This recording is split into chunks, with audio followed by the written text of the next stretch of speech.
Hello दोस्तों, आज की वीडियो में एसएससी सीजीएल के आए हुए क्वेश्चन सॉल्व करेंगे। ध्यान से क्वेश्चन फर्स्ट पढ़िएगा। क्वेश्चन फर्स्ट है, यदि a plus B plus C बराबर 16 है, A B plus B C plus C A का मान ज्ञात कीजिए। तो आपने दोस्तों एक फॉर्मूला पढ़ा होगा। फॉर्मूला क्या होता है दोस्तों? a प्लस बी प्लस सी का होल स्क्वायर। इसका जो फॉर्मूला होता है वो क्या होता है? ए स्क्वायर प्लस का बी स्क्वायर प्लस का सी स्क्वायर और प्लस का 2ab प्लस का bc और प्लस का ca। ये फॉर्मूला होता है। अब क्वेश्चन तुम्हें a प्लस बी प्लस सी का मान दे रहा है 16, तो यहां पर 16 का क्या कर दो? स्क्वायर।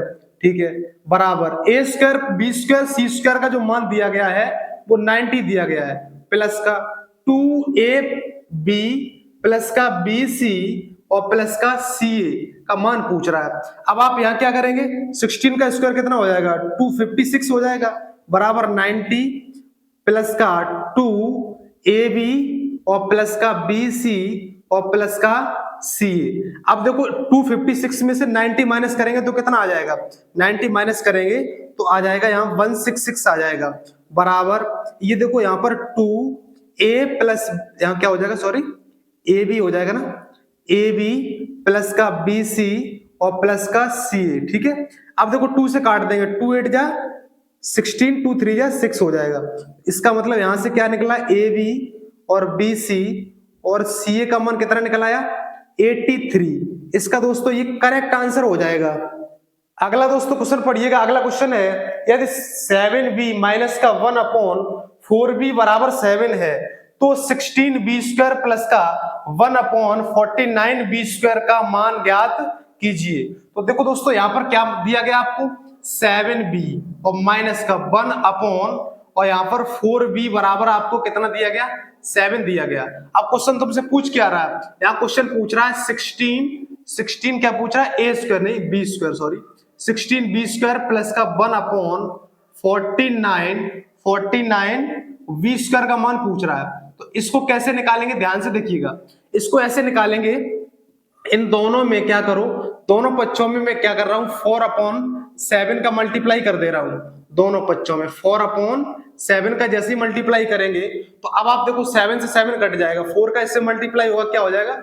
4b माइनस का इसका इसमें मल्टीप्लाई करेंगे तो 4 से 4 कट जाएगा, यहाँ क्या बचेगा? 7 बचेगा, इसका इसमें मल्टीप्लाई हो जाएगा तो 1/7v बराबर, अब देखो 7 से 7 कट जाएगा, क्या बचेगा? 4, ये बच गया।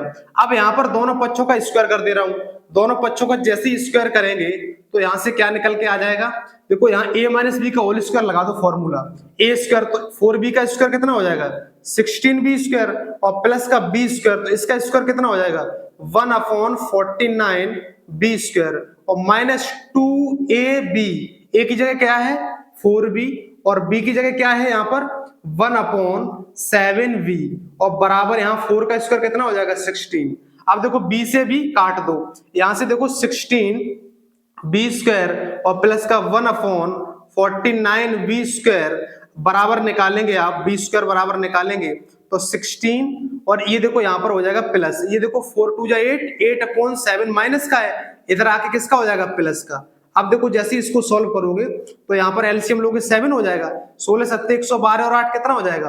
120/7 इसका करेक्ट आंसर हो जाएगा दोस्तों। अगला क्वेश्चन दोस्तों पढ़िएगा। अगला क्वेश्चन है, 900 मीटर लंबी एक ट्रेन 108 किलोमीटर प्रति घंटा की चाल से चल रही है। 900 मीटर लंबे प्लेटफॉर्म को पूरी तरह से पार करने में इस ट्रेन को कितना समय लगेगा? दोस्तों ये जो 900 मीटर लंबी ट्रेन है और 900 मीटर लंबे प्लेटफॉर्म को पार कर रही है, तो इसका मतलब प्लेटफॉर्म की लंबाई और ट्रेन की लंबाई ऐड हो जाएंगी। ठीक है, क्योंकि पार करेगी विपरीत दिशा है ना, तो पार करेगी तो इसका मतलब दोनों जो लंबाइयां हैं वो ऐड हो जाएंगी। ठीक है, तो यहाँ पर 900 और 900 कितना हो जाएगा? 900 हो जाएगा 1800। यहाँ पर दूरी बराबर फॉर्मूला लगा देते हैं, चाल गुणे समय। चाल आपको क्वेश्चन में कितनी दी गई है? क्वेश्चन में चाल दी गई 108 किलोमीटर पर घंटा और दूरी जो है वो मीटर में है। दूरी मीटर में तो चाल आप मीटर पर सेकंड में रखेंगे, दूरी किलोमीटर में तो चाल किलोमीटर पर घंटे में रखेंगे। ठीक है, अब दोस्तों यहाँ पर दूरी मीटर में, चाल आपको किस में दी गई? किलोमीटर पर घंटा में दी गई है, तो आप इसको मीटर पर सेकंड में बदलोगे तो 5/18 का मल्टीप्लाई करा दोगे तो दूरी बराबर चाल गुणे समय। हम नहीं जानते समय कितना लगेगा, मान लिया मैंने t समय लगेगा। अब इसको काटा पीटी कर दो, ठीक है। तो 8 18 से काटेंगे, सॉरी 18 6 108, 6 से काटेंगे तो क्या हो जाएगा, 6 3 18 हो जाएगा, ठीक है। और यहाँ पर 0 0 5 से काटेंगे, 5 6 से कितना हो जाएगा 30 0। तो t बराबर आ जाएगा कितना दोस्तों, 60 सेकंड। इसका करेक्ट आंसर हो जाएगा। अगला क्वेश्चन दोस्तों पढ़िएगा। अगला क्वेश्चन दिया गया, यदि साइन a प्लस बी बराबर 1 दिया और कॉस a माइनस बी बराबर 1/2 है तो a का मान ज्ञात कीजिए। दोस्तों यहाँ पर साइन a प्लस बी बराबर कितना दिया गया है, 1 दिया गया है, ठीक है। अब देखो यहाँ पर sine a plus B, sine की साड़ी 1 मान किसका होता है, आप कह देंगे साइन 90 का होता है। तो यहाँ पर a प्लस बी बराबर कितना हो जाएगा, a प्लस बी बराबर 90 हो जाएगा, ठीक है। और आगे क्वेश्चन में जो दिया गया है, आगे क्वेश्चन में क्या दिया गया, कॉस a माइनस बी बराबर 1/2 दिया गया, ठीक है। तो यहां से देखो cos a minus B, cos की साड़ी 1/2 मान किसका होता है, आप कहते हैं cos 60 का होता है। तो यहां से a माइनस बी बराबर निकल के आ जाएगा 60। अब दोनों को सॉल्व कर दो। यहां पर देखो क्या है, a प्लस बी बराबर 90 है और a माइनस बी बराबर कितना है, a माइनस बी बराबर आपको दिया गया 60। अब a का मान पूछ रहा है, b से b काट दो, a और a कितना हो जाएगा 2a बराबर यहाँ पर 90 और 60 कितना हो जाएगा 150 हो जाएगा।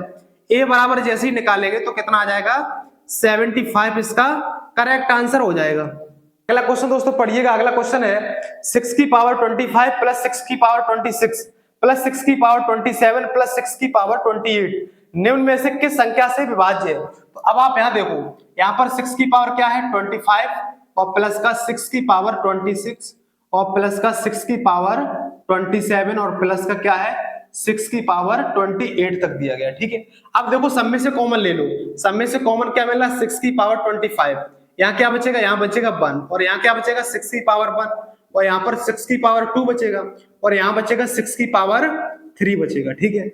अब दोस्तों यहाँ पर क्या करो, यहाँ पर 6 की पावर 25 ये दिया गया, अब यहाँ से क्या करो ऐड कर लो। यहाँ पर क्या हो जाएगा 1 प्लस का 6 और प्लस का बोलो 36 हो जाएगा, 6 का क्यूब कितना हो जाएगा 216 हो जाएगा, ठीक है। अब सभी को ऐड कर दो। आप जैसे ही सभी को ऐड करेंगे तो कितना बनेगा, यहाँ पर देखो 6 6 12 और 6 18 और 1 19 हो जाएगा। अब यहाँ पर 3 4 और 1 5 हो जाएगा और 2 आ जाएगा, ठीक है।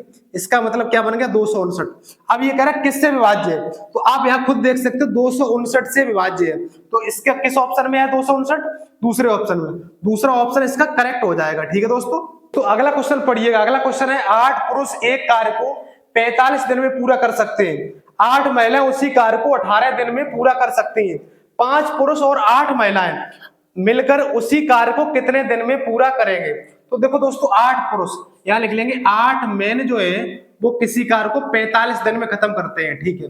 और वही कार्य है और 8 महिलाएं उसी कार्य को 18 दिन में, तो इसका मतलब 8 वुमेन है उसी कार्य को 18 दिन में। तो कार्य बराबर है तो दोनों में लगा दिया इक्वल का साइन, ठीक है। 8 से 8 को काट दिया, 9 पंचे 45 हो जाएगा और 9 दूनी कितना हो जाएगा 18 हो जाएगा। तो देखो यहाँ पर मैन अपॉन वुमेन निकालेंगे, रेशियो निकालेंगे तो क्या बन जाएगा एफिशिएंसी का रेशियो, यहाँ पर आ जाएगा 2 और यहाँ आ जाएगा कितना 5 आ जाएगा। ये मैन वुमेन की इफिशियंसी का रेशियो आ गया। अब क्वेश्चन तुमसे ये पूछ रहा है कि 5 पुरुष 8 महिलाएं मिलकर उसी कार्य को कितने दिन में पूरा करेंगे। तो पहले टोटल कार्य निकालो, टोटल कार्य कितना हो जाएगा भाई, यहां से टोटल कार्य निकालोगे, टोटल वर्क जो बनेगा यहाँ पर देखो 8 और मेन की जैसे यहाँ पर ये वैल्यू रखेंगे तो कितनी हो जाएगी 2 और यहाँ पर ये क्या है 45। टोटल वर्क चाहे आप इधर से निकाल लो चाहे इधर से निकाल लो। अब कितने व्यक्तियों से करवा रहा, 5 पुरुष 8 महिलाएं। इसका मतलब दोस्तों ये हुआ है कि 5 मेन और 8 वुमेन। तो यहां से देखो यहाँ इफिशियंसी निकालो एक दिन की, तो 5 मेन की वैल्यू कितनी है 2 प्लस के 8 और यहाँ पर वुमेन की वैल्यू कितनी 5, 5 अट्टे 40 और 10 कितना हो जाएगा 50। ऐसे समझो कि एक दिन में ये 50 कार्य करते हैं और कार्य इतना करना है तो कितने दिन लगेंगे, तो एक दिन में 50 तो काट दो, किससे काटोगे 5 निम 45 और 5 दही 50 हो जाएगा, 2 से काटो 2 एकम 2, 2 पंचे 10 हो जाएगा और यहाँ बनेगा 8 निम 72 बटे कितना आ जाएगा 5 आ जाएगा। अब जैसे ही काटेंगे 5 एकम 5 2 बचेगा, 5 चक्की 20 क्या बचेगा 2, 14 सही 5 बटे क्या सॉरी 14 सही 2 बटे 5, देन इसका करेक्ट आंसर हो जाएगा।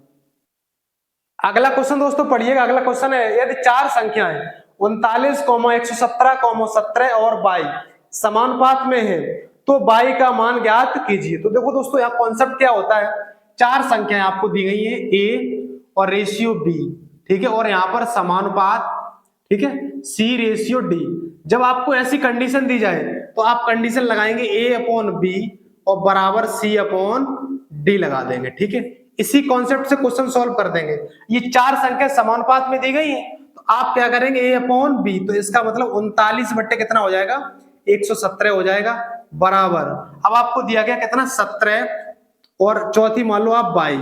अब आप इसको काट दो, 13 ये कितना हो जाएगा 39 और 13 नंबर 117, 3 से काटो, 3 1 3, 3 तरक के 9 हो जाएगा। 22 का मल्टीप्लाई 1 में करेंगे 22 हो जाएगा, बराबर 17 का करेंगे 3 में कितना हो जाएगा 17 51, इसका करेक्ट आंसर हो जाएगा। दोस्तों अगला क्वेश्चन पढ़िएगा। अगला क्वेश्चन है, कितने समय में 4% वार्षिक दर से 10,000 रुपए पर उतना ही ब्याज प्राप्त होगा जितना 5% साधारण ब्याज दर पर 4 वर्ष में 8,000 पर प्राप्त होता है। तो दोनों तरफ जो है ब्याज क्या दिया गया बराबर, तो आप फॉर्मूला लगाएंगे मूलधन कितना दिया गया पहले का 10,000 मूलधन और गुणे क्या हो जाएगा दर कितनी आपको दी गई दर 4%, समय आपको यहाँ पर दिया नहीं गया, समय टी मान लो, और अपॉन क्या कर दो 100, ये ब्याज मिल गया। और दूसरे पर भी ब्याज बराबर है तो इसका मतलब दूसरे पर जो राशि है वो कितनी है 8,000 मूलधन गुणे दर कितनी है दूसरे में, दर है 5 और समय कितना दिया गया दूसरे में, समय आपको दिया गया 4 और अपॉन क्या कर दो 100, दोनों का क्या कर दो ब्याज बराबर। अब दोस्तों 100 से 100 काट दो। अब देखो यहाँ 3 जीरो से आप इन 3 जीरो को काट दो, 4 से काटो, 4 से दोस्तों 4 ये कट जाएगा, 5 से काटो 5 एकन 5 और 5 दूनी 10 हो जाएगा, 2 से काटो 2 एकन 2, 2 चक्के 8 हो जाएगा। इसका मतलब टी बराबर क्या आ जाएगा 4, इसका करेक्ट आंसर हो जाएगा। क्वेश्चन पढ़िएगा। अगला क्वेश्चन है, यदि cos थीटा बराबर √3/2 है तो tan square theta cos square theta का मान क्या होगा। दोस्तों यहाँ पर cos थीटा बराबर आपको दिया गया, cos थीटा बराबर दिया गया √3/2। क्वेश्चन तुमसे पूछ क्या रहा है tan स्क्वायर थीटा और इंटू cos स्क्वायर थीटा की वैल्यू पूछ रहा है। आप इसको कैसे निकालेंगे ध्यान से देखिएगा। यहाँ पर देखो cos थीटा बराबर कितना दिया गया √3/2, तो √3/2 cos की साइड में किसका मान होता है, तो आप कह देंगे cos 30 का। तो अब यहां से थीटा बराबर निकालेंगे तो कितना आ जाएगा 30 डिग्री आ जाएगा, ठीक है। अब देखो ये वैल्यू यहां टिका दो। अब जैसे थीटा बराबर 30 इसमें रखेंगे तो tan 30 का मान कितना होता है 1/√3 होता है, उसका स्क्वायर कर देंगे, ठीक है। और यहाँ पर cos थीटा का मान आपको क्वेश्चन में दिया गया है √3/2 का होल स्क्वायर कर देंगे, ठीक है। ये इसको सॉल्व कर देंगे आंसर हो जाएगा 1/√3 का स्क्वायर 3 और √3 का 3 और 2 का स्क्वायर कितना हो जाएगा 4, 3 से 3 काट देंगे 1/4 इसका करेक्ट आंसर हो जाएगा।